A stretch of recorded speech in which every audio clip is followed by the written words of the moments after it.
All right, we can get the slides Yeah, up. let me hold the slide star. All right, okay, very good. One second, I need to share the screen. Okay.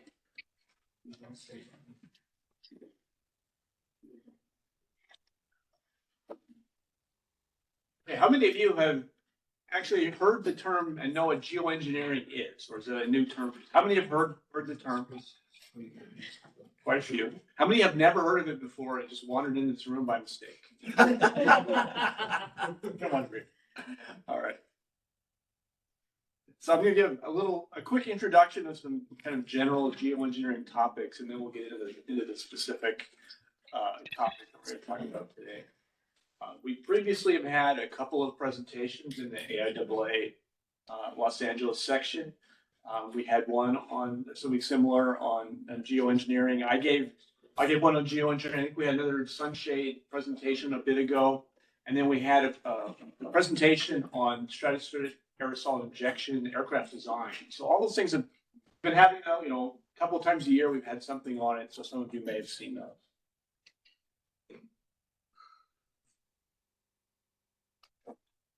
This is not a full screen.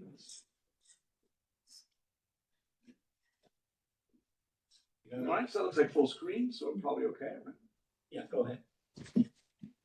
Okay, so that's what I'm talking about today. There are roles for aerospace in geoengineering. I'm going to give a little bit of an introduction, general topics. Let's see.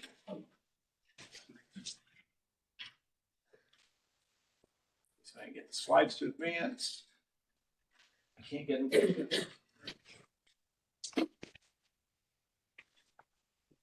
How about now? All right. Okay, that one.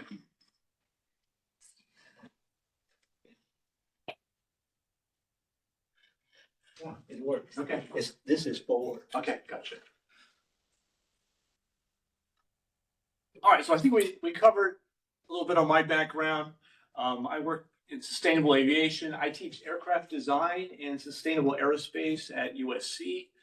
So we have classes in that. I have a long career at Boeing working on advanced concepts and technologies.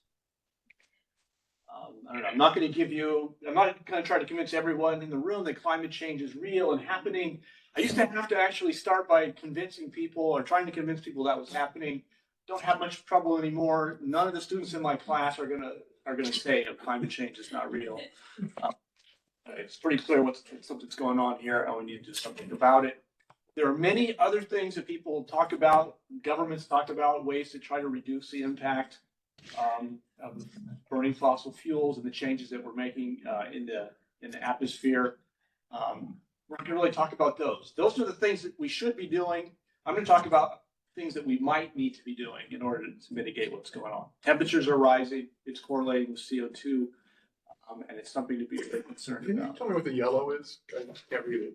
I don't know what the But that's solar cycle. Yeah, you can't read it. If you look on the screen over here, like it says sun over here. Yeah, that's a solar cycle. So many people, claim it's solar cycles that are causing it. No, that's just a little bit of causes some of the wiggles. Okay, cartoon, right? This is from the Economist magazine. Climate change rapid response team riding a giant snail. There's a fuse burning toward the Earth. I mean, most people agree we are not moving fast enough to combat climate change. All right. And the idea of doing solar geoengineering is becoming a respectable idea.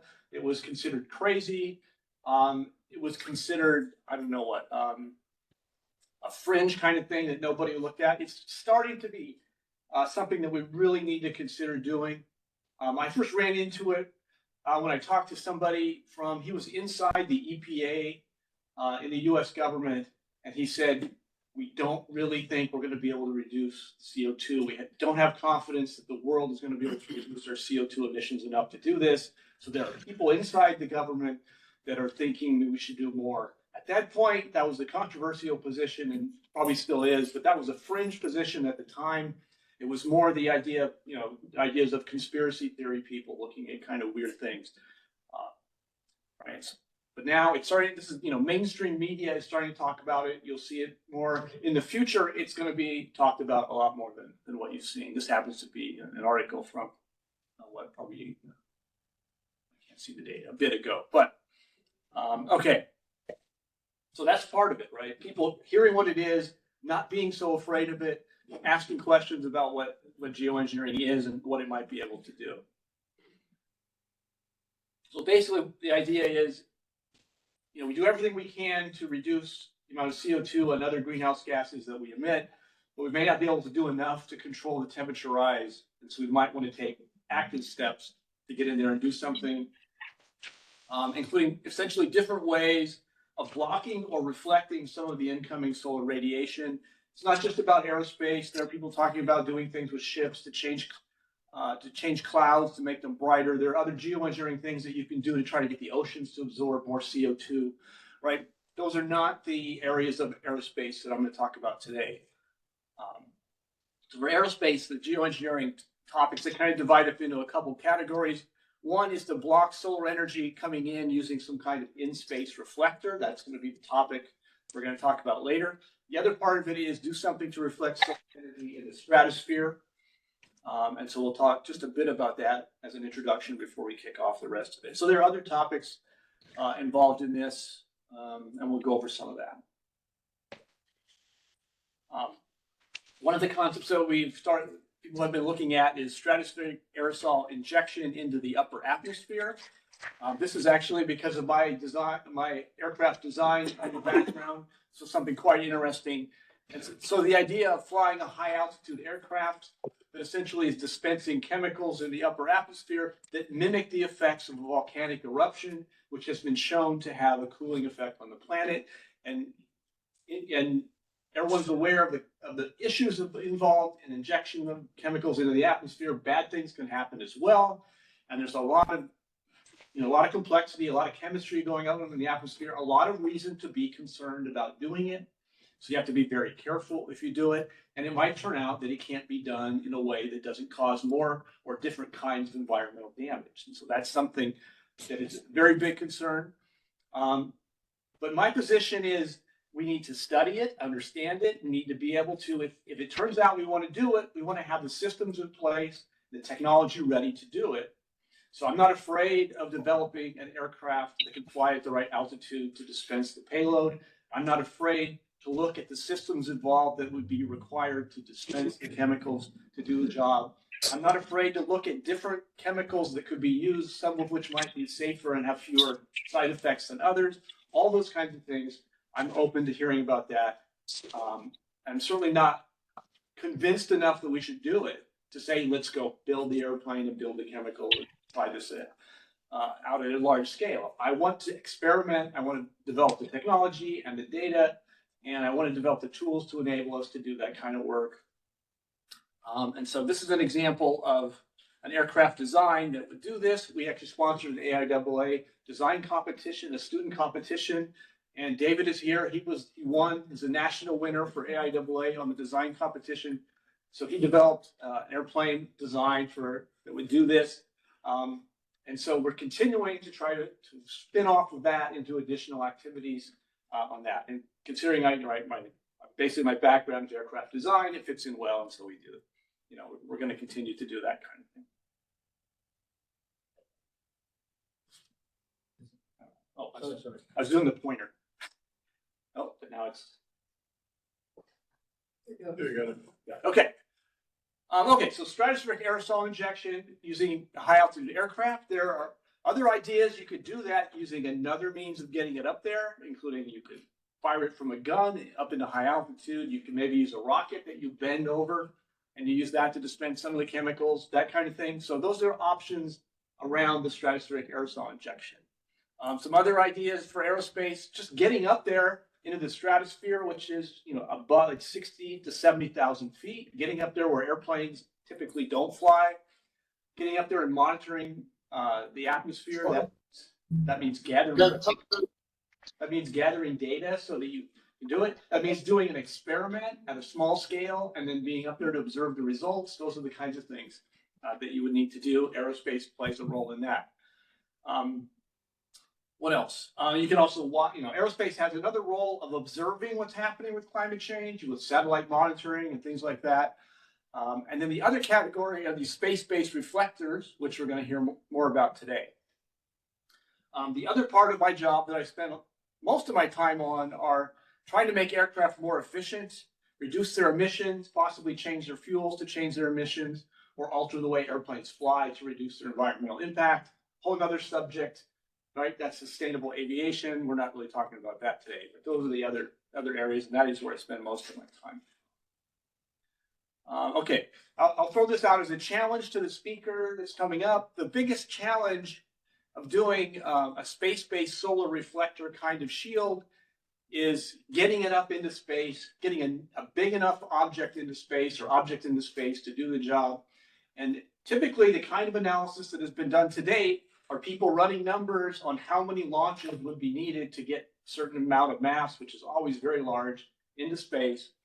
And all of those launches, they're just incredible. It ends up being, potentially hundreds of launches a day for decades to get enough mass up. And that everybody just writes it off right away. So I think our speaker today is going to talk about ways to mitigate that and ways to work around that launch restriction. The things that happen because of all those launches that you have to do. Another area of aerospace that is kicking off in sustainable aerospace is the idea that many launches into space are also starting to cause significant environmental damage, as well as the re-entry back into Earth. Those things are all starting to have an effect. And that's another area that we're doing a lot of study.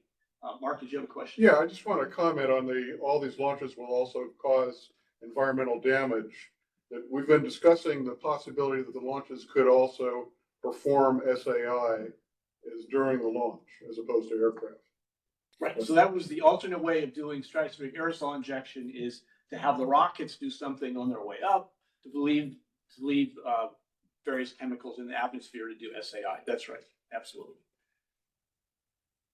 And so this is an area of academic study, and the industry is studying it.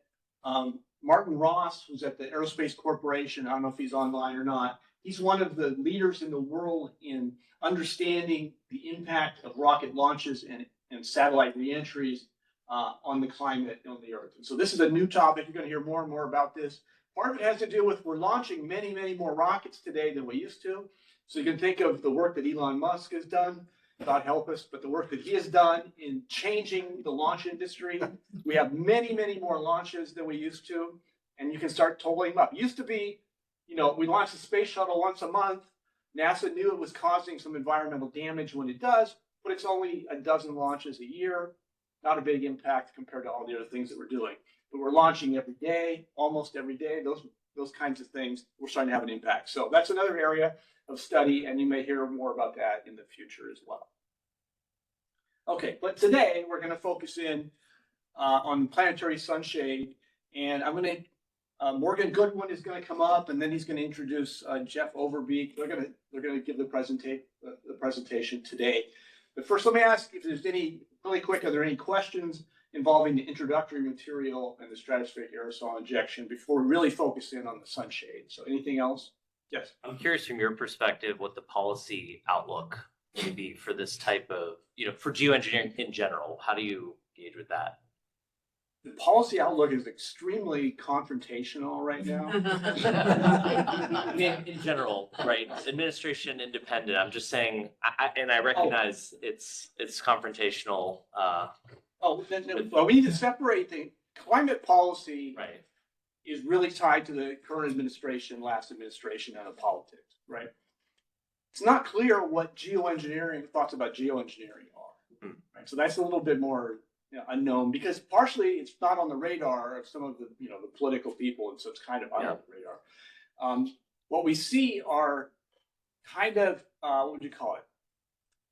Reactions of fear to the idea that people are starting to experiment with geoengineering. There are some kind of ill thought out bans on experimentation related to geoengineering that you see out there. There have been experiments that were canceled by states and local agencies.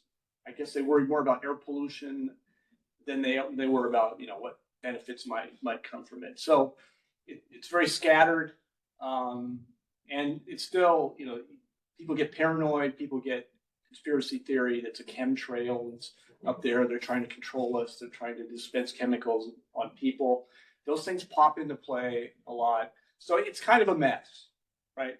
These guys make sunsets. They're launching balloons full of sulfur compounds into the stratosphere, not really having just kind of as a notional way of getting something.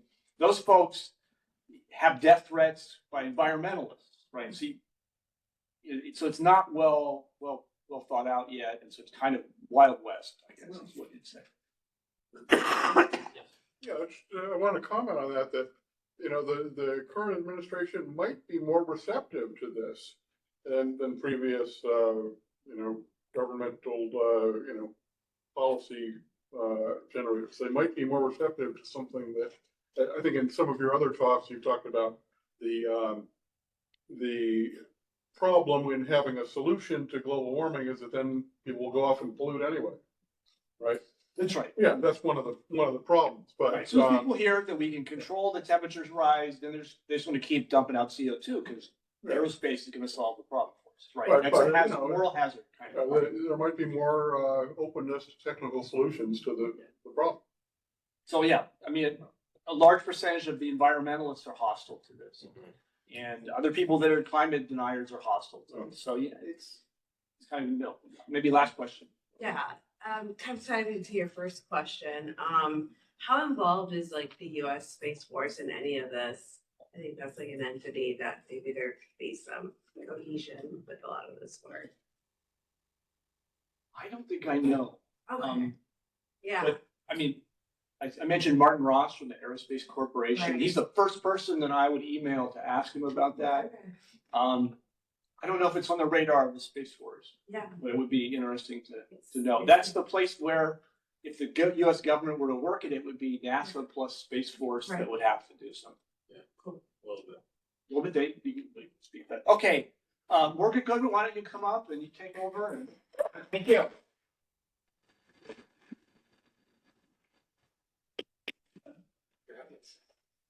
All right. Welcome. Good afternoon. Thanks for spending a Saturday inside with us. My name is Morgan Goodwin. I am the executive director of the Planetary Sunshade Foundation. We're a nonprofit civil society research organization dedicated to advancing our understanding of planetary sunshade as a climate concept.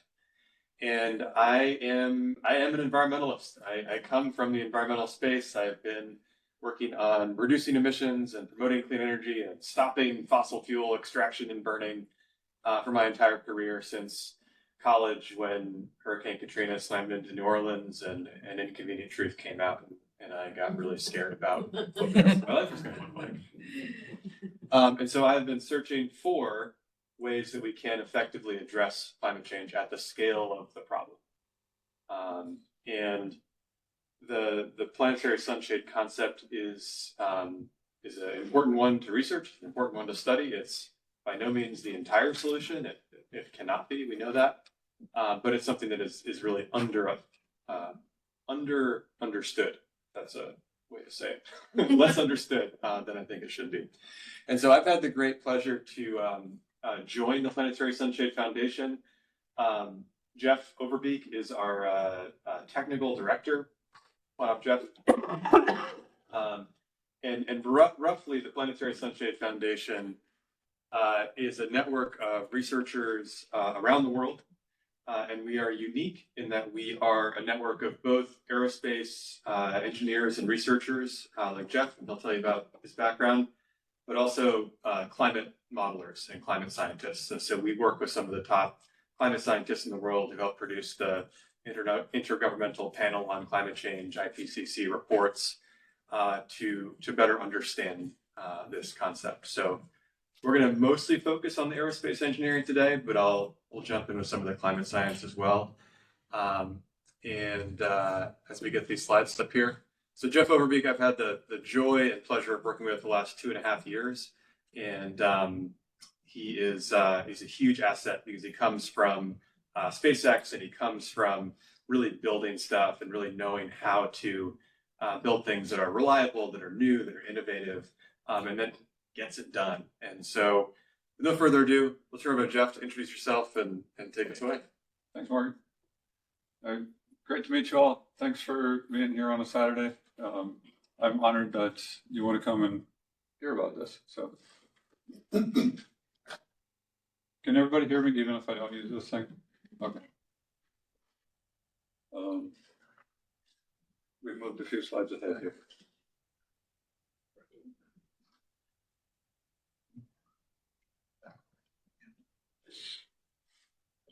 Okay, while we're waiting for that to catch up, who here is in aerospace? Okay, so this is mostly aerospace engineering community. Climate? Okay, awesome. What else? We got photography, seeing beauty in the world. We have next generation over here. What else do we have? Just get to know who we're talking to. Other industries. Okay, so we got aerospace and climate. It's perfect. Okay, yeah, as Morgan mentioned, I was at SpaceX for 12 years there. I started off as propulsion test engineer and then eventually went on.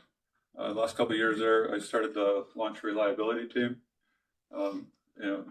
Worked on the systems and the processes that, in early Falcon 9 days, for example, it took, days to, well, it took years to build a pad and then days to pull off a single operation, right? And then we eventually got it down to automatically open the hangar door, roll out and launch in 60 minutes with a pilot and co-pilot, right? That was the goal.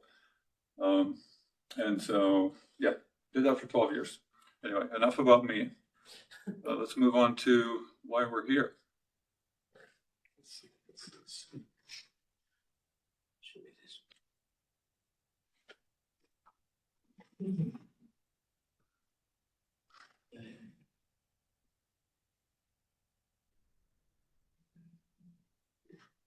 There we go. Yeah, it's okay now. Sorry. Okay, so the problem statement. The problem that we're trying to solve here is Earth's temperature. Even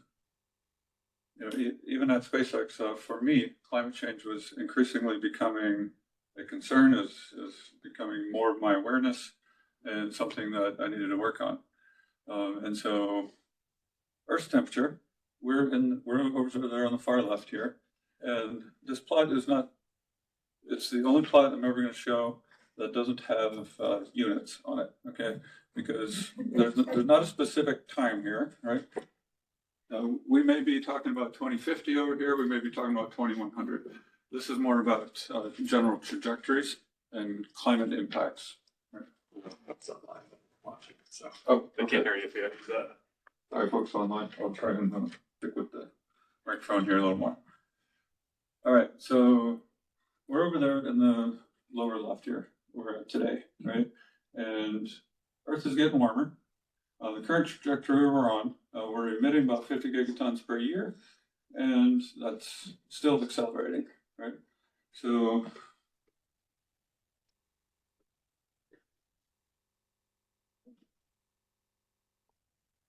all right. Most of the folks working in climate change right now are working on reducing emissions. Okay. So our best case of reducing all emissions, which we can never really actually reduce completely.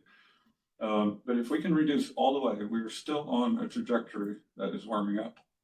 Part of that is because of all the carbon that's already in the atmosphere, right? And part of that is because we're still going to need a little more. So this is a majority effort. Even once we get to a point where we have dramatically reduced our emissions, eventually we will be able to remove emissions. Removing emissions takes enormous resources, in particular energy. We essentially need clean energy beyond decarbonization of the economy to then also further reduce or further remove emissions, right? And eventually we will be able to perhaps remove emissions sufficiently to get back down to a tolerable level. Meanwhile, this is the Earth's temperature equation. We got these terms. It's the trajectory we're on. We can reduce emissions from there. We can remove them. But you see, we can't do either one of those on a timeline that is tenable for remaining tolerable with respect to climate impacts, right? The only other term is reflecting sunlight, okay?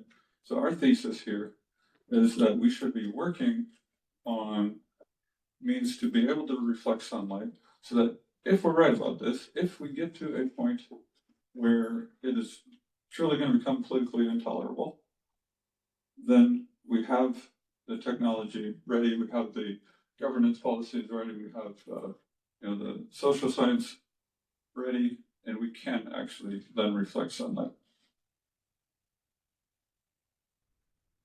Next slide. Get the clicker here. Let's see if it's finally working. All right. All right. Yeah, so we got it now. So this is just kind of a restatement of the problem. This is the Earth's energy budget. It shows the amount of energy coming in, shows the amount of energy going out. This is from the IPCC, Intergovernmental Panel on Climate Change. And we're not going to dwell on these numbers per se. The one number I want to point out here is that of the incoming solar radiation, about 30% of that is already reflected by clouds, by snow and snowpack and glaciers. And so when we talk about reflecting sunlight, we're not talking about something that is a radical change from what currently happens. We're simply talking about helping to offset this budget, because down here we have a little balance sheet. And if your household budget was losing, 0.7% every single day, you would be in a bad position pretty soon. So we need to correct that. It doesn't seem like a lot, but that is the cumulative impact of the greenhouse gases and the other climate impacts that we've had. Marty talked about this, so we won't get into it too much, but these are some of the commonly accepted and known methods of reflecting sunlight that are being discussed. I'll be in South Africa next month at what will be the largest geoengineering conference that the world has yet held. It's in the Global South for a reason, to involve all countries in this. Jeff's going to be giving a talk at the Arctic Repair Conference in Cambridge in the UK in June.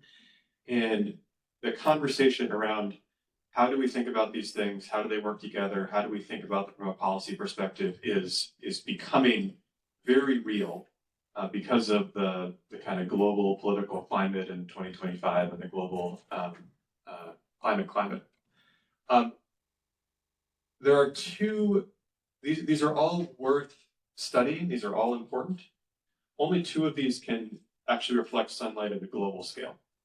One of them is the stratospheric aerosol. The stratosphere is a global circulation system. If a volcano goes off near the equator, those reflective SO2 particles will spread around the world. Similarly, if we have planes deploying, that is a global solution. And a sunshade, by the very nature of it being in space, is a global solution. So we're here to talk about what that might look like.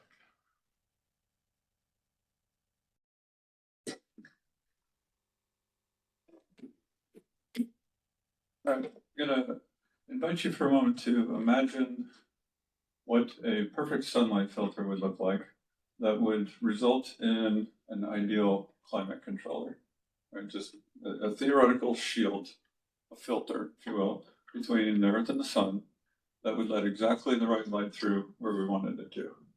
Right? That would be sort of a version of a first principles climate controller, right? Use your thumb, Jeff. This one? Yeah, mine's the right computer. Okay, now let's talk about a realistic climate controller. Right, so from space, what can we really do? Given the physics of the solar system, given the engineering that we can do on solar cells, what is their capability then? And given that we're trying to reflect 0.5% sunlight to cool the Earth 1 degree Celsius, right? What can we really do? What light can we reflect? And what then comes through to the Earth? So that's what we're looking into. Let's talk free body diagram about the solar system, right, and the physics of it. Over here at SEL1 is by definition, so Sun, Earth, Lagrange point 1, is by definition the point where the sun's gravity and sun's gravity is pulling on it towards the sun, and the Earth's gravity is pulling it towards the Earth. And so what you put there is in an equilibrium of sorts. Now you see these are drawn as gravity wells, right? And so it's not entirely in equilibrium because it's a cell, right? So it wants to, if it's on this side of the sun, it wants to go towards the sun, and if it's on this side of the saddle, it wants to go towards the Earth. So there's two other forces involved. There's a centrifugal force that's pushing sails outwards, and there's solar radiation pressure that is acting on the sail, right? The sail is a very large area, obviously. We need that for the shadow. And so there's solar radiation pressure acting on it. And so SEL1 prime is where sunshade would actually go. And that is sunward of Lagrange point 1, equal to this balance plus the solar radiation pressure. I mentioned that it's a large area. It's really large. It's a sunshade will need to, for a 1 degree Celsius version of a sunshade, is 2 million square kilometers in total area. All right, so that's a lot of area. A goal that we're working towards is to be able to have each sail be as large as possible, so that from Earth we only need to send the minimum amount of smart mass, right? There's some computers or some minimum amount of smart mass that we'll need to assemble these things. And so we want to minimize that amount of smart mass, therefore minimize the number of sails. It reduces the complexity overall of the system. And so we're working towards a number of 10,000 sails, where each one is 16 kilometers in diameter. So if we can do that, then the apparent size of an individual sunshade is about the same apparent size as a pinhead at one city block, right? Any questions about that? Apparent size? Okay. Let's talk a little bit about shadows here. Okay, over here we have a photo of solar eclipse in 2024. This is the moon directly in front of the sun here. And so that's somewhat like this image here, right? This dark triangle here is the umbra of a shadow. Over here, behind there, we have another triangle that is the antumbra. And then this lighter, shading over here is the penumbra. Okay. This is another fun one here. This is actually the Earth in front of the sun, as seen by the astronauts during Apollo 12. Okay, let's talk a partial eclipse. So here what we see is a partial eclipse from the ISS in front of the sun, the International Space Station. And then also we're in the penumbra of the moon over here. And then one more are multiple partial eclipses here. And we see a jet transiting the sun at the same time that Venus is. Right. So the shade cones from these objects look something like this. And then from a point on Earth, right, you're seeing just, this is essentially a shadow that moves across the Earth very rapidly, right? Okay, we'll come back to shadows here in a minute. The reason why we're taking this brief interlude into the climate science is that the most straightforward way to build a sunshade would be to cast an even dimming on the Earth. Let's say you were to reduce the sun's brightness, the solar radiation, by about 1%. That would be an even dimming across the Earth. This scenario has been actually studied by climate modelers and climate scientists for a couple decades since geoengineering started to be modeled. It wasn't started as a sunshade concept. It was studied as simply the simplest parameter that a climate modeler could input to say, what if we reduce the solar constant? And then let's compare that to, as an experiment, let's compare that to various stratospheric aerosol injections and various other kinds of more sophisticated interventions. But in some ways, the sunshade is very close to representing that simplest of all possible solar radiation experiments of simply turning down the sun.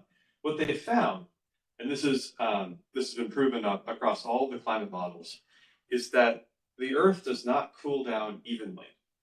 So even if you had a totally even shading, as a result of ocean currents, surface albedo, especially in the Arctic, you actually get a very uneven shading. And so the equator, the equatorial regions cool a lot more, and especially the northern polar regions continue to heat up.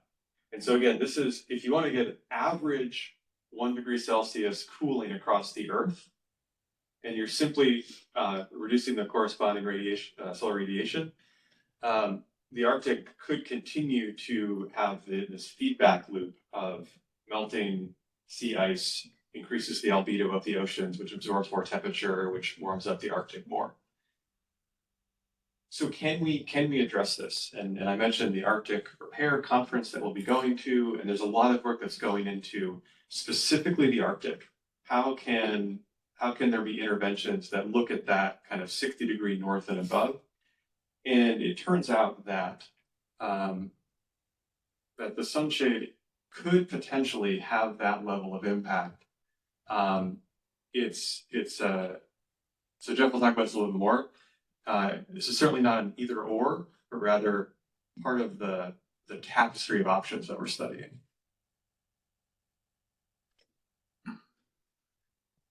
So the Earth is a really long ways away from the sun, 150 million kilometers. And Lagrange point is also quite a ways away. Even at 1% of the way towards the sun, it's still 1.5 million kilometers away. And SCL1 prime is closer to 2.3 million kilometers away.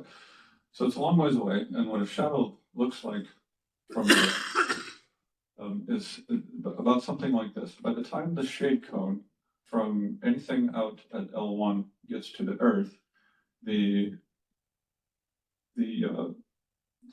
distance across here, right, the diameter of that shade cone is about twice the Earth's diameter, right? And so if you remember this, idealistic experiment up front, what can you do? And then what can we do with real sunshades?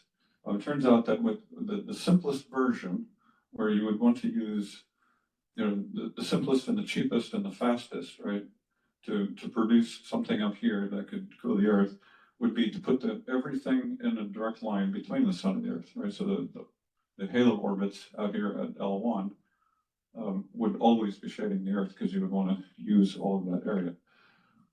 However, it is also possible later on to get both creative with the performance of sails, as well as use even farther orbits, right? Different orbits to have basically 2/3 of your shading overall covering the Earth, and then an additional 1/6 up here at the North and South Pole on average, right?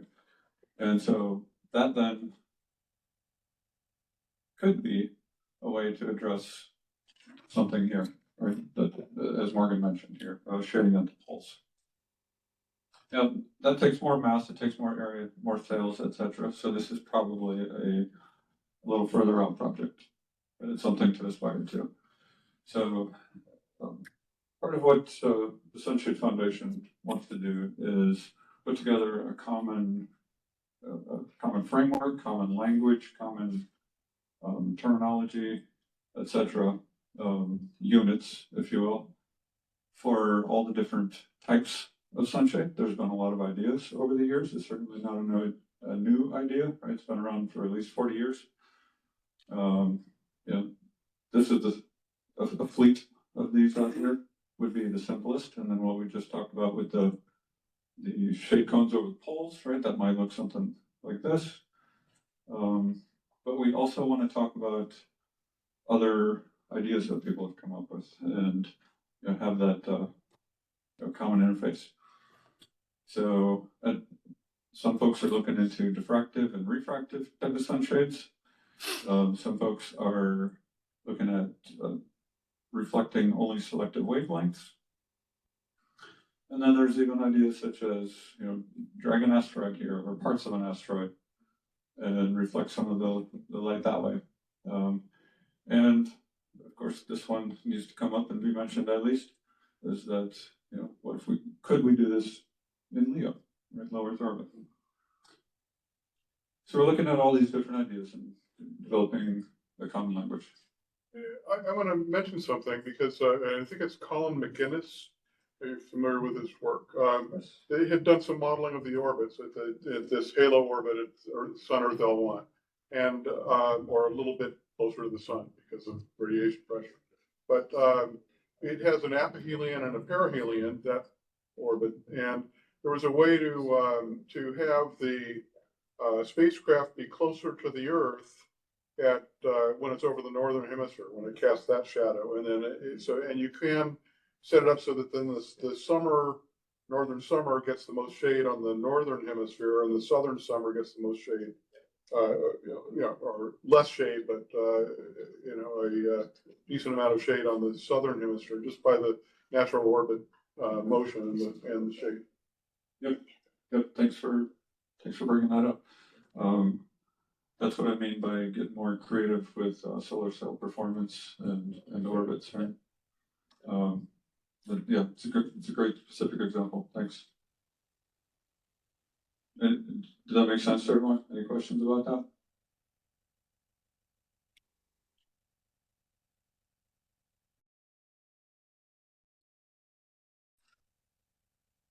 Okay, so let's talk about approximately how solar cells work, just real quick.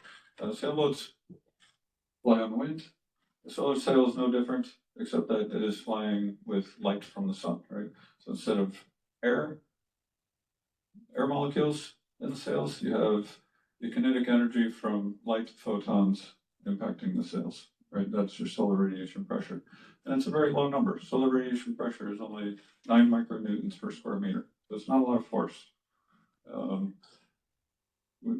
We hope it's enough force to actually be able to sail without additional propulsion system. And that's part of what we're looking into. Some solar sails that have some technical demonstrations. These are sails that have flown. They're Morgan and I, after the Arctic Climate Repair Conference, are going to the solar sail. International Solar Sailing Symposium. That one. Yep. So there's a whole community of solar sailors out there, including Gamma, who's partners of ours, and yeah. So these are some sails that have flown. Okay, let's talk mass.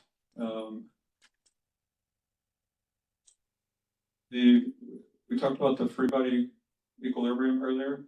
We got sun gravity force, Earth gravity force, the optical parameters, and centrifugal force here. The optical parameter, K, here, right? We're looking at different K values here. That's the optical reflectance. And so that's this set of parameters here, where there's different values for this. Now you may have heard or be thinking, well, what if we had a material that was just, some nanotechnology, there's some ultralight material that we could put closer to the Earth. You still have to contend with this set of formulas here, right? So even if you can get something that has, that is, you want to be down in this region here, where it's just really light, right? We've got mass over here on the left. You still have to contend with this set of formulas. And so for something like aluminum foil, for example, the minimum mass architecture is right around here. Okay, so we're looking somewhere between 50 to 100 megatons out at SEL1. Okay. So quick question, roughly what aerial mass are you assuming for this, or is it a single aerial mass density? I mean, is it a single mass density for the whole chart here, or are we varying that? I'm just, when you mention that dotted line is for aluminum foil, is that aluminum foil at that distance or across? So aerial density actually follows along these lines here.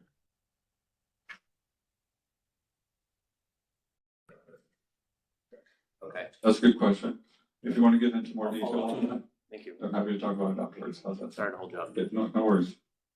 I appreciate the questions. Please ask questions.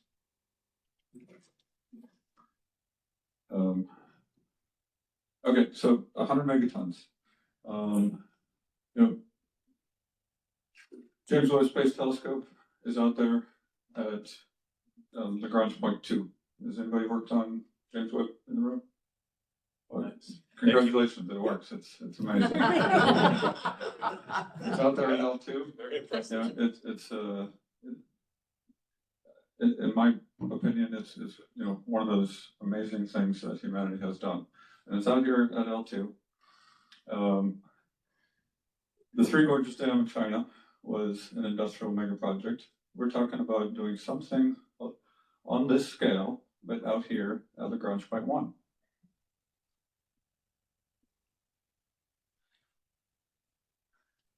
Now, even 10 years ago, this seemed like a lot harder than it would be nowadays, right? Here we're looking at the cost of mass to orbit over time, right? And this is the trajectory we're on. Over here, we're looking at all the mass that humans have ever launched into space. Now, this is estimate. We got maximum in here. It's estimate because it turns out it's actually kind of hard to get those numbers. But we're here now, right? And according to AI's projection for, and this is based on actual projections of companies, this is what we're on track to by 2030, right? We're looking at, sorry for not having the right units here. This is tons. Okay, so we're looking at 20 tons a year by 2030. That's what companies are already currently projecting. SpaceX envisions 1 million tons to LEO annually at some point. So the point is, it's getting cheaper, and we're on track to being able to do a lot more. I see some eyebrows raising. Any questions? Are your estimates based on the dots that are on the chart, or are they based on the dots that are projected in the shade that are an order of magnitude lower? The dots in the cost of mass chart? Yeah. These dots are all actual. Yeah. Are you using those dots, or are you using the lower dot? So I'm not putting a price on the sunshade here today. Okay. And but I do know that. Good.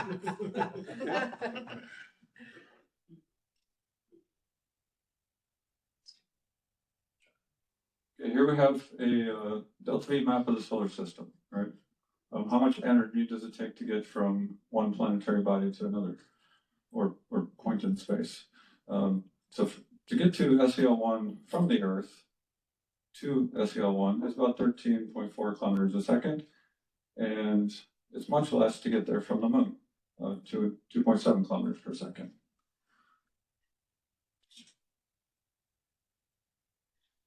So we talked a bit about delta V and how it's a much lower delta V to get from the moon, and we talked a bit about the final mass on here is the 100 megaton number, right? So those are the main terms in the rocket equation.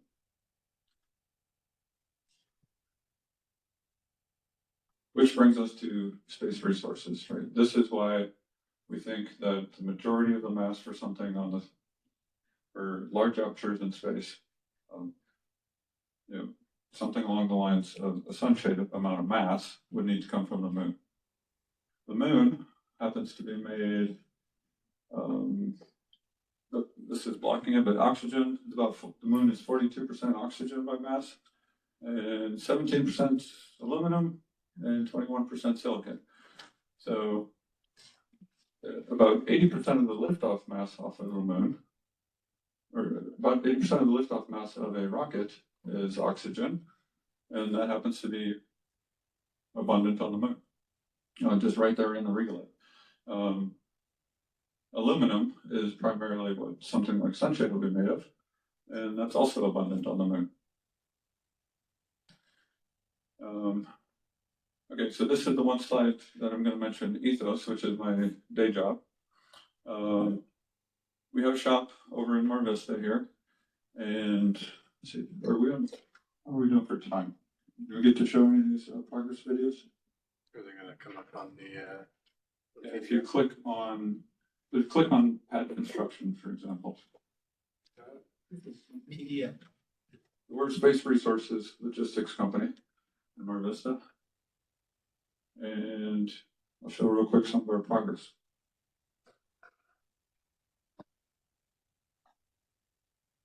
So we think that the first thing that needs to be built on the moon is a landing pad. Soon we'll be landing on the moon with things that are way larger than have ever been there before. Right? This is a different video. That right there is a sample of our landing pad material. And we brought it up to Stoke Space up in Washington and fired a hydrolox engine at it.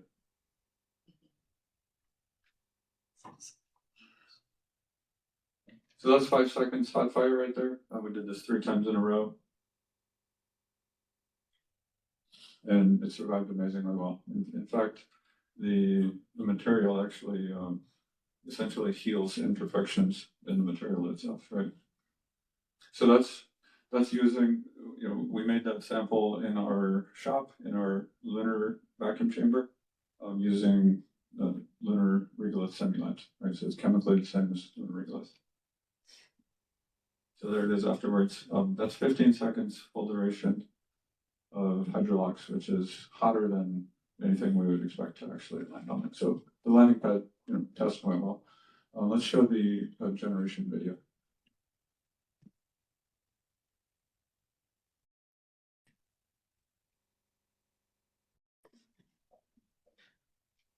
While they're pulling that up, oh, sorry. Pad construction. Go ahead. I was just curious if, and I can look in ethos, but are you looking to develop the systems that would be manufacturing that in situ on the moon? Or would that Yes. be Yes. in collaboration? Okay, thanks. Yeah, we start once we land on the moon. And one thing I need to share also for online people.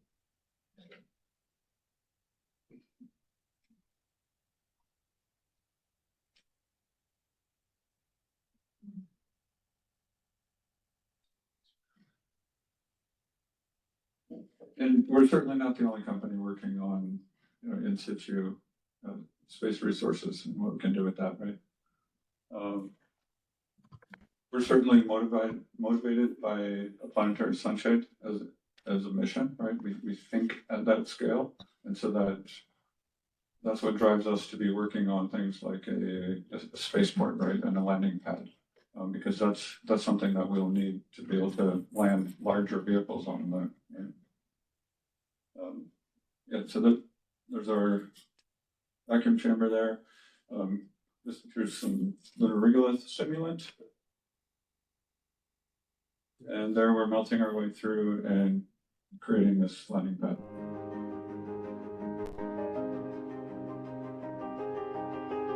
This is sped up, goes a little slow.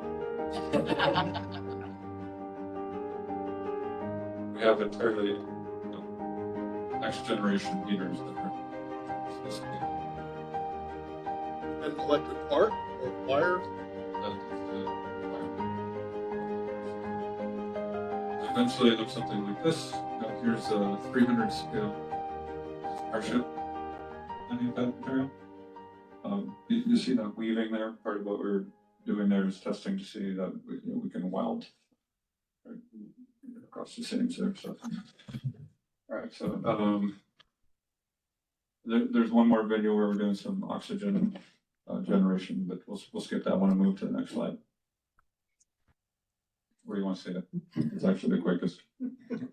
Yeah, let's See see. some oxygen generation. This is lunar regolith releasing oxygen.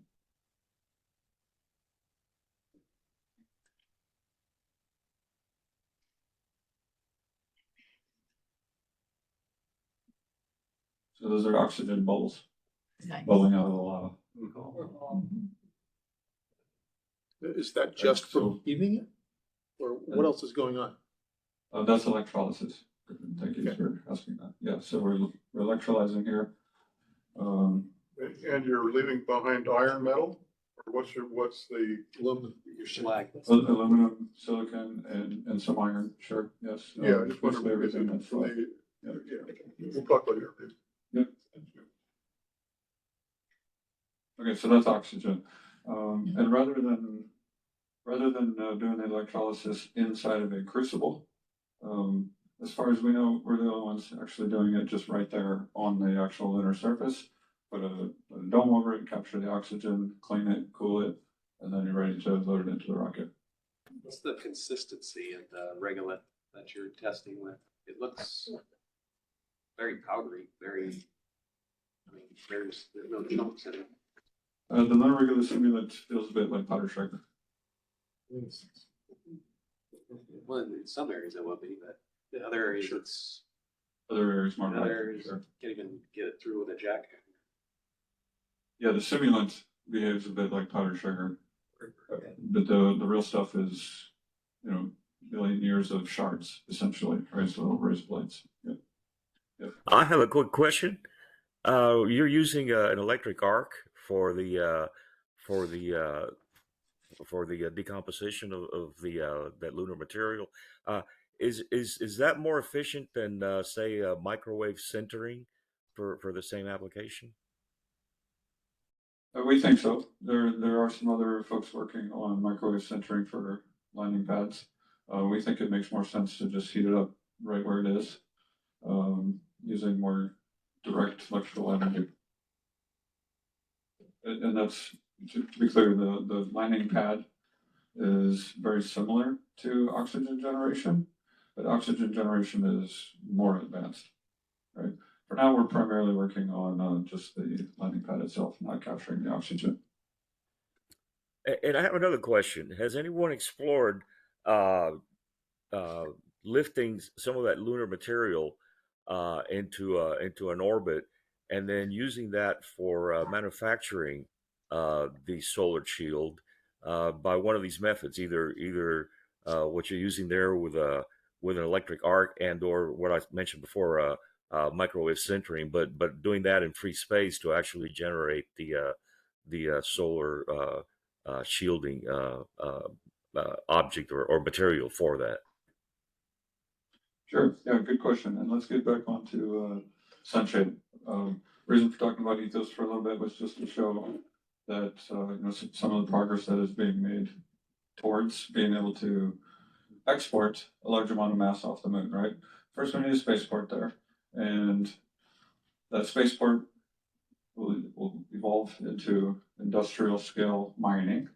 Right, and we think at this point that it probably makes sense to refine the aluminum on the moon and then send aluminum slugs out to, either lunar orbit or actually all the way out to SEL2, and then build the large space factory there that then is producing the sunshade elements. So that's phase 2, and eventually, build large apertures in space, right? That can be used for climate change, right? Planetary sunshades, Can also, there's also other uses for large apertures in space. And for large industrial scale projects in space, right? You may have heard about space solar power, right? There's a lot of silicon on the moon, right? It's at some point, it probably makes sense to start getting this silicon off the moon and creating these panels, creating the solar panels either on the moon or also out in space using similar process, right? Orbital fuel depots, right? Making life multiplanetary. If we can get enough of this, the same kind of industrial supply chain that you would need for planetary sunshade, it also supports making life multiplanetary, supports getting a million planets to Mars. And data centers. It's likely that there's going to be very large data centers in space. An article just came out this past week that the moon will eventually be a computer.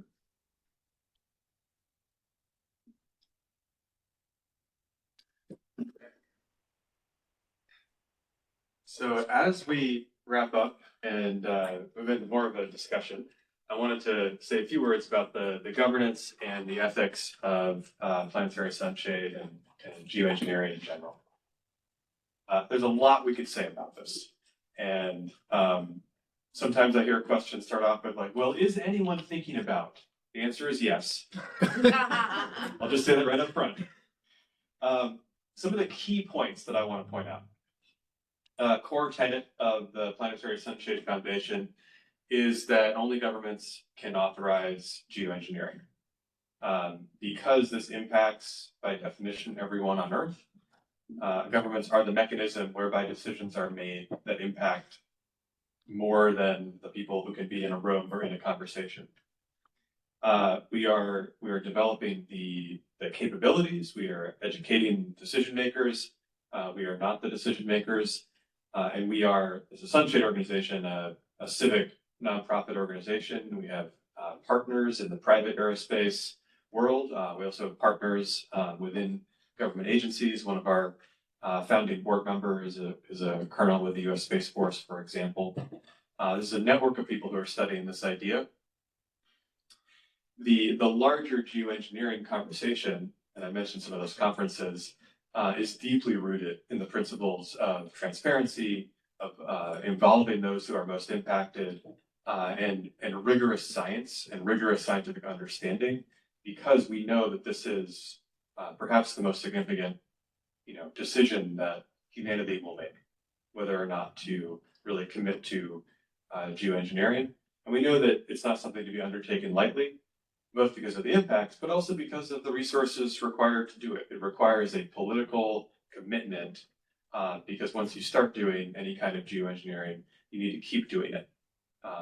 The risk of termination shock, whether or not, say you did geoengineering for a few decades and then all of a sudden stopped, temperature would snap back to what it would have been if you had never done it. And so you could get a very, very rapid and disruptive spike. We believe that the Planetary Sunshade is a cooperative and collaborative participant with other geoengineering methods. We do not see ourselves as an either or. We are not trying to say this is the best. We are trying to say that the Planetary Sunshade has unique characteristics. It's probably more expensive. It probably takes longer to build. Once it's built, it would stay in space. It would stay in position for far longer. And most of that construction could be done outside of the biosphere. And with really exceptional use of space resources, could really minimize the launches needed to put this kind of mass into place. And it is, and so it's a community, it's a global conversation. Often this conversation, and this is the second major point I want to make, often this conversation around, well, how would you govern geoengineering, right? Would it just be the US unilaterally doing this? Like, we don't want that.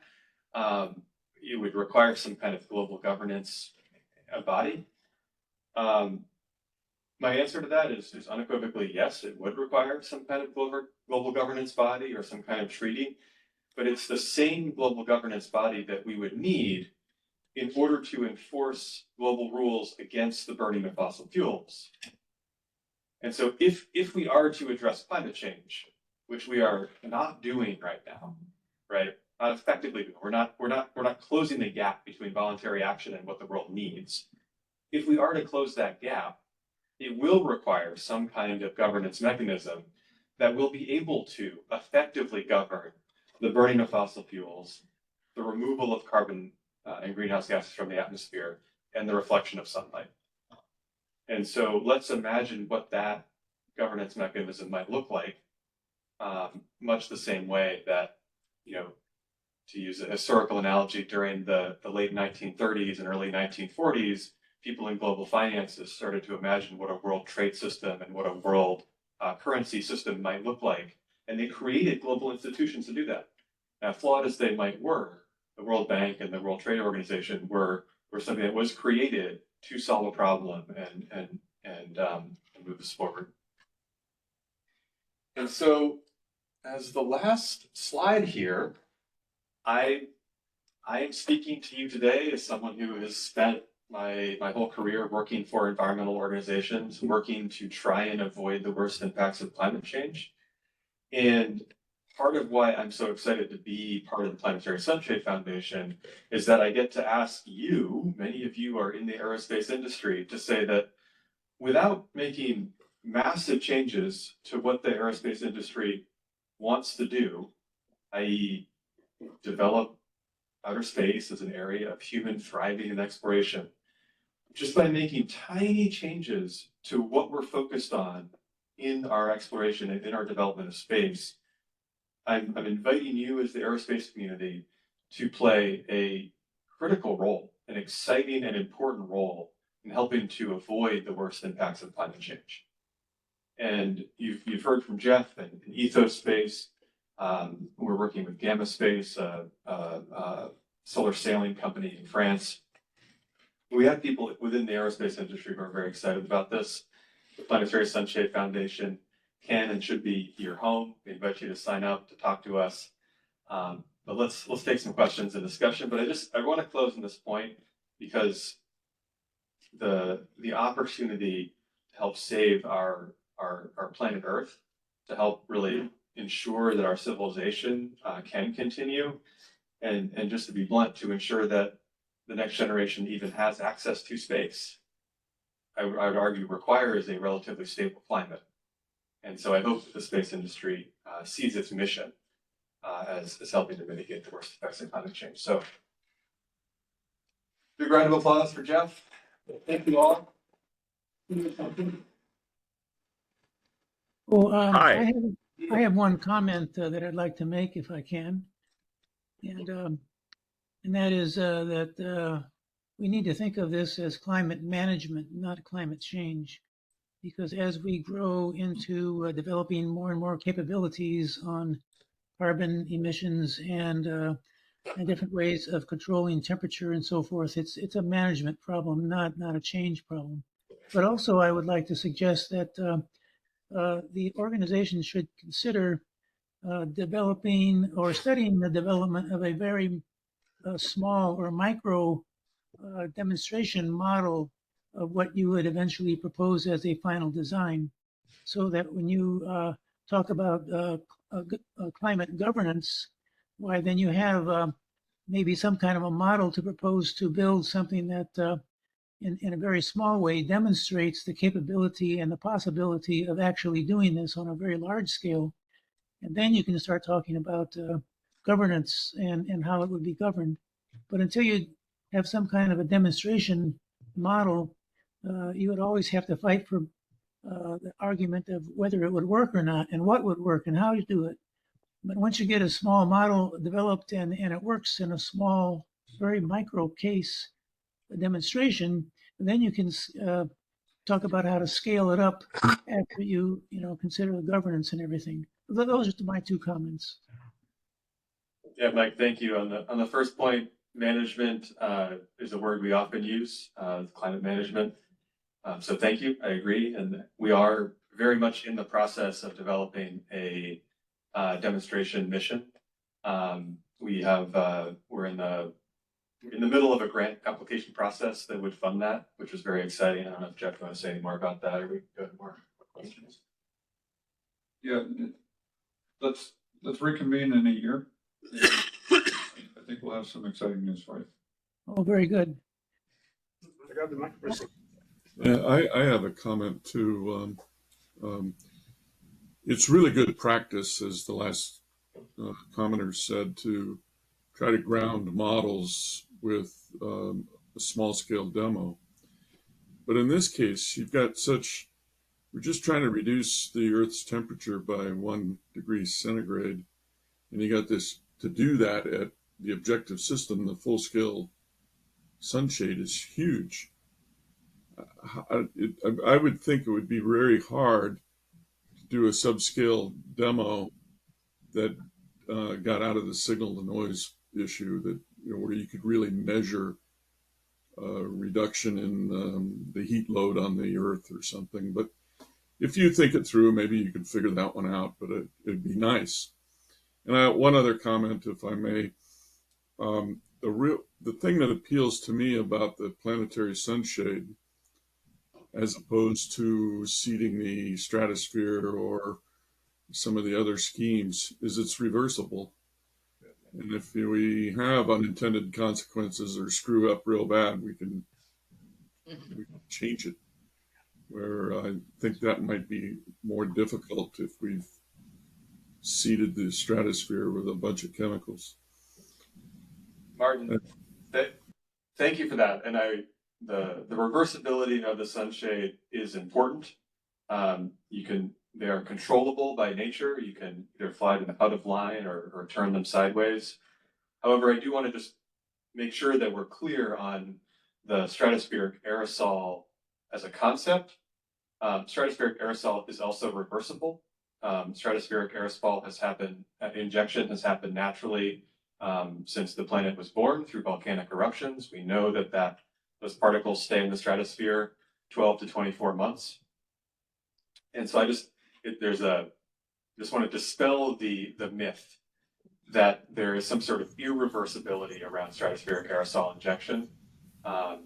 It's very common in science fiction, but it doesn't exist in the climate science. So back to you, Marty. Okay, well, that's good to know. Okay, I wanted to make 2 points. One, you can join the Planetary Sunshade Foundation, right? So you guys have memberships, and was it $50 a year or something? $50 a year. Right, Very so helpful. you can join that, and you probably should. I don't know why you didn't make a pitch for that. Sign up. I'll make a pitch for you. Right, thank you. Right. Okay, and the Thanks other point. Thanks for being a member. Yeah, and the other point, I think Martin was sort of making it for me, but if you're doing stratospheric aerosol injection, to do an experiment, there's several steps involved, dispensing, and then you have to measure the chemical reactions that are taking place, and then you have to make observations of all different kinds. And so it's a little bit harder the experiment is more complicated. Planetary sunshade, I think the main issue is not, because it's very obvious if you put an object between the Earth and the sun, that you're going to block the sun, and that's going to have an effect, even if you can't measure it in a temperature change on the Earth. But so then the challenge becomes, deploying the system, and what is the amount of area you can cover for a given amount of More a weight. mechanical engineering demo than a climate demo. That's right. It's an aerospace performance kind of demonstration, and so it's very straightforward, I think, to me anyway. That's one of the biggest advantages. It's the first order effect of blocking the sun that is going to work at a sunshade. The complexity is, can you make it and get the mass where you need it to be?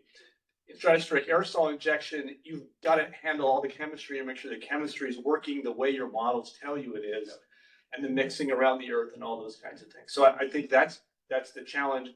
But stratospheric aerosol injection it seems like that could be done faster, because it seems like what you described is a very economical way of doing it using in-space materials from the moon. And that's how you get over the idea of having to launch so much from the Earth. But you have to develop kind of a space infrastructure first. And so that's why I can see these things potentially working together. Absolutely. Yeah, great points. Okay, thank you. Any more questions? Anything in the room here? Yeah, here and then in the back. Yeah, just one of the details. I know you guys gave a very introductory presentation, covered all the major bases and very well at that.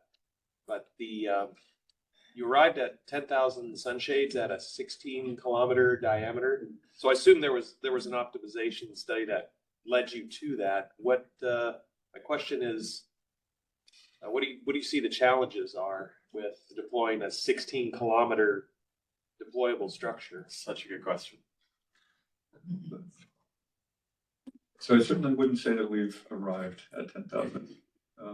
That's sort of a 10,000 sounds about right. It sounds better than, for example, 2 million. It does. There's a psychological aspect 16 to it. kilometer diameter sounds bigger than what's actually possible.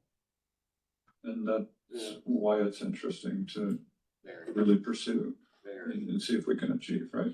Yeah. And by setting the goal all the way out to 16 kilometers in diameter, maybe we get closer to it than we would have otherwise. So you're not Fair enough?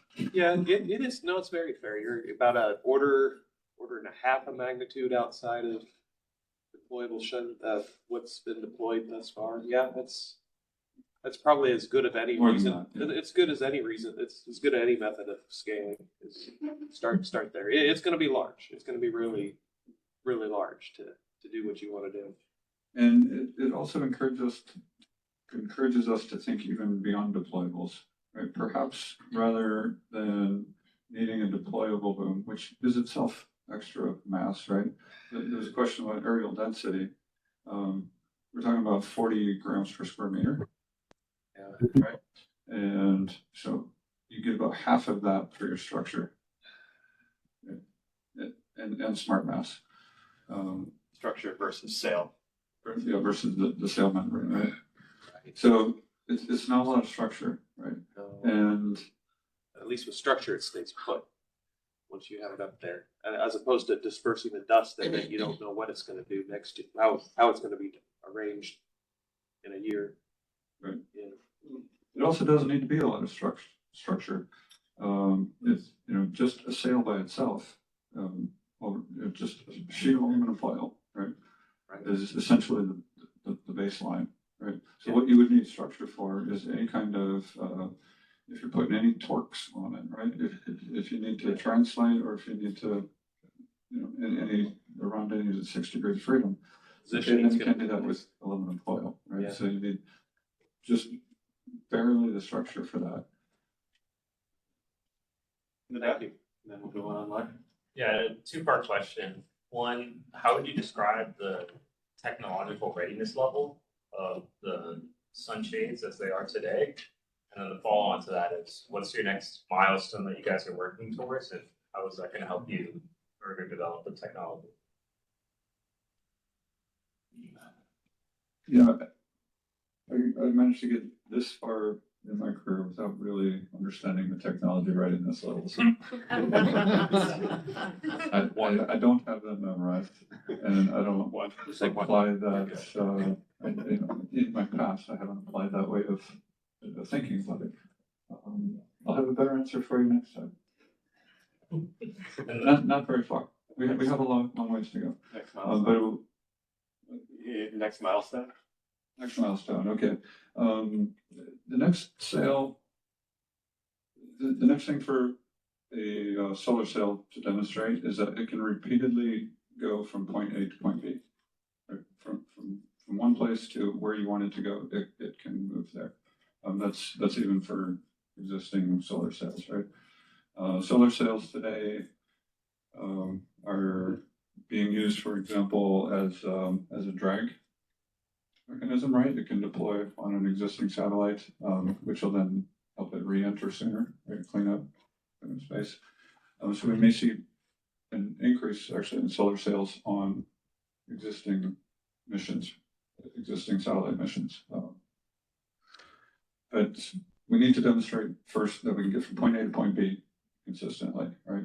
Then the next demo will probably be demonstrate that even at L1, that we understand that navigating through the free body diagram, right? That's even before getting to a climate relevant scale demo. So I understand the perspective of political change as a mechanism to make this possible and needing global governments and so forth. And one thing I would argue is that we've already been geoengineering since the Industrial Revolution, and it's been driven not necessarily by political forces, but by economic forces that then political forces might have to get involved here and there. Has the foundation been looking at economic drivers that might be in favor of actually helping the situation as opposed to not, and how we might be able to encourage those types of forces?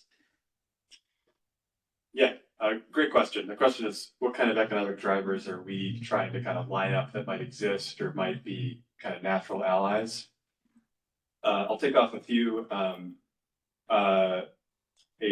Covering a sunshade in silicon is a relatively small step, which then creates a huge power source.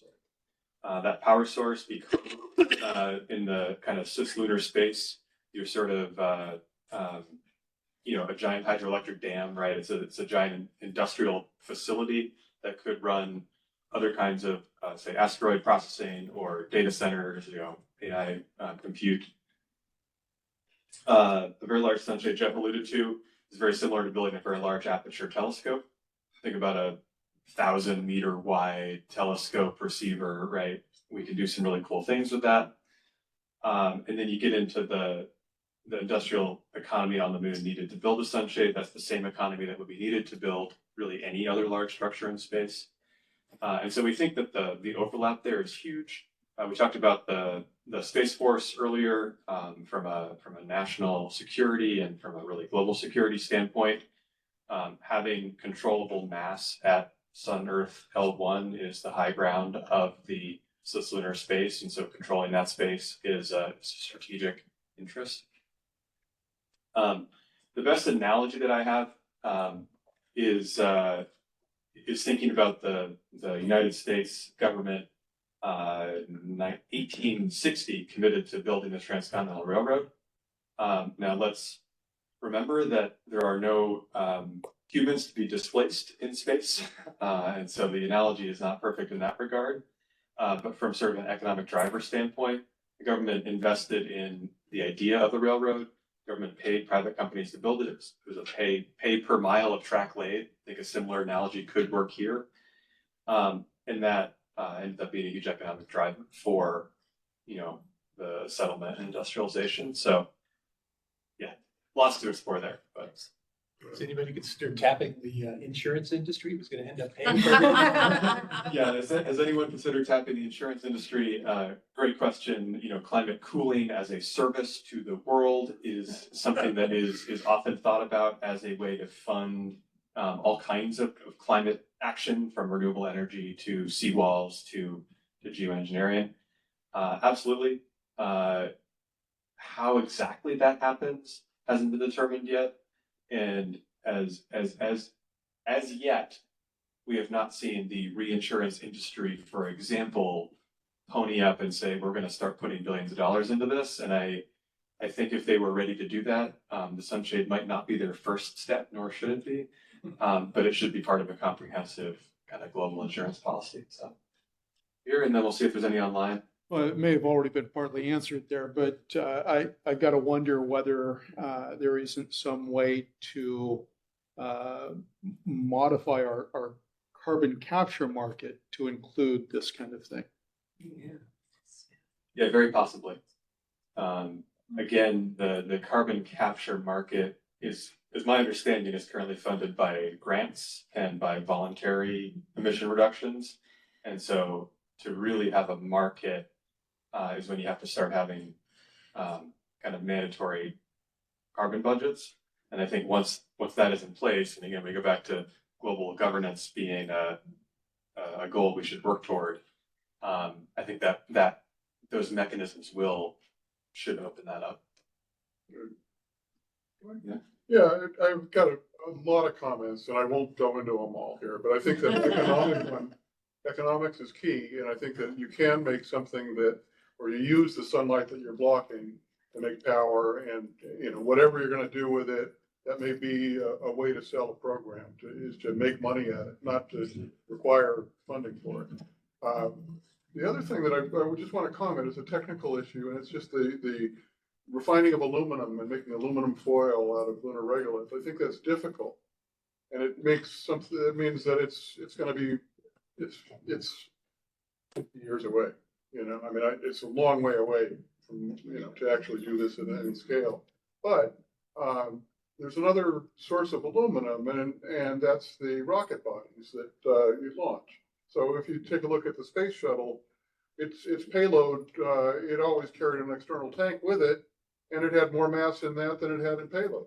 So, you know, you have this potential source of lots and lots of aluminum in low Earth orbit. It's pretty easy to turn into a metal that, you know, I mean, you've got to figure out how to put it into a thin foil, but you know, that may be a much simpler source, even though you have to get all the way out of Leo up to you know, to escape.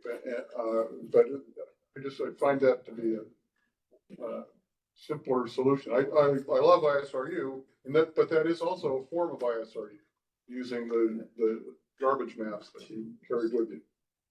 Yeah, I want to hear Jeff's answer on this, but I just quickly say that I think the first 100 square kilometers of sunshade is going to be built very differently than the 2 million. So yes. For sure, good point, thanks. There is a company, their name eludes me right now, but there is somebody actually working on collecting these stages and turning that aluminum into aluminum propellant. Yeah, okay. Right. And I was wondering, do you know how much mass there actually is out there? How much? How many second stage? How many aluminum? Oh, no, it would be every time you launch, you would design the system so that you carry your tank. You know, your expended stage is typically as much weight as your payload, you know, in a rocket system. Yeah. And the space shuttle is one example where that was, I think, 30 tons or something like that for the weight of the external tank. You know, it was a huge mass, even though it's empty. It's not all aluminum. It's got other stuff in it too, but the majority is aluminum or aluminum lithium, which might be even better. Yep. You know, one of my principles is best idea is when. Right. So I always appreciate new ideas. Oh yeah. I hope to talk a lot more. That's not all here. Let's run some numbers and see what that looks like. Oh, could I ask a question here? Somebody mentioned that there's a organization that we could join for a small amount per year, and could there be somebody to mail out information on this? Please, or you can go to planetarysunshade.org. That's the nonprofit where your membership contribution will be very helpful in having a presence in the conversations where the sunshade needs to happen. So let me give the elevator pitch for that. We in the aerospace community in this room is very familiar with a lot of the aspects of aerospace. You know, Jeff was able to explain the three-body diagram and solar radiation pressure to you, and nobody blinked. However, most of the climate and most of the geoengineering conversation is being conducted by atmospheric scientists and earth scientists, and the nuances of everything we talked about here is often a foreign concept, and it has so far been much easier to say that space mirrors are one of those ideas, but it's kind of infeasible, so we're not going to talk about it now. And the huge value that we provide as the Planetary Sunshade Foundation is that we have built the relationships with those climate researchers such that they know that, or at least they tell us that we're not yahoos, and they tell us that they appreciate the analysis that we bring to it, And so really it's a matter of being able to be present in those conversations. And again, going to South Africa, going to the UK, but also being able to show up for all of the conversations that government officials are starting to have to look at this. Okay, climate is beginning to be an existential threat for our governments. What are the range of options? And the ability for the space sector to be in the room is a direct relationship to the, how educated you all are in the venues that you are in, but also how much resources the Planetary Sunshade Foundation has to literally be in the room. So that's my pitch, planetarysunshade.org, and your membership and your contribution above that is incredibly helpful. So thank you, Mike, and we will work on sending around a link of some sort along with the recording. Very good. So, Okay. Thanks a lot. I think, how many more questions do you want to take, Marty? I think we have the next speaker. We have the next speaker here, yeah. Yeah. I'm looking to you all to cut us off, so. Yes. Okay. Well, thank you all. Thanks again. I'm going to give it to Jeff here to give us some.